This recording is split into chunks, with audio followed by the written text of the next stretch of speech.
I bought these LED lights over a year and a half ago, and I've done some modifications to them which I feel like lets me get the most out of these. I did have one part fail, which I will talk about in a bit, but I want to go over my experience with these in order. So when they arrive, you get 2 lights, an instruction manual, a carrying bag, which I actually never used, and then cell phone mounts, which work but are very basic, so I've only used them like once to be honest. Then you have the USB adapters and 2 tripods.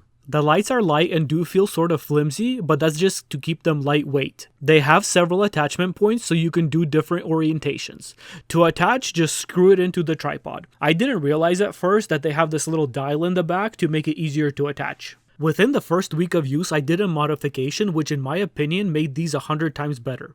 I added Velcro to the back of the light, to my wall plug, and to a battery bank, making sure not to block any of the vents on the back.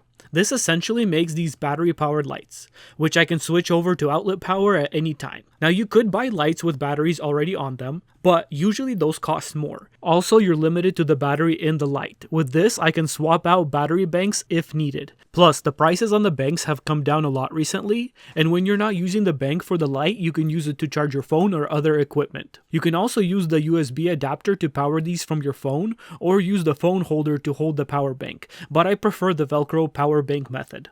As for how they work, they're decently bright and have 3 color temperature settings and adjustable brightness. Now, I'm not saying these belong in a professional high-end studio, but for a starter to mid-level studio recording purposes, these do just great. My only issue with these is that the tripod tightening screws go into plastic that's very weak, and one of the tripod leg tightening screws strip the threads, and you can tell how flimsy it is compared to one of my other studio lights. I ended up having to use a GoPro attachment to keep it secure. Having said that, these have been great, especially when I need to travel with them. I have used them for everything from recording videos to using them as work lights while doing projects outside. Definitely worth considering in my opinion.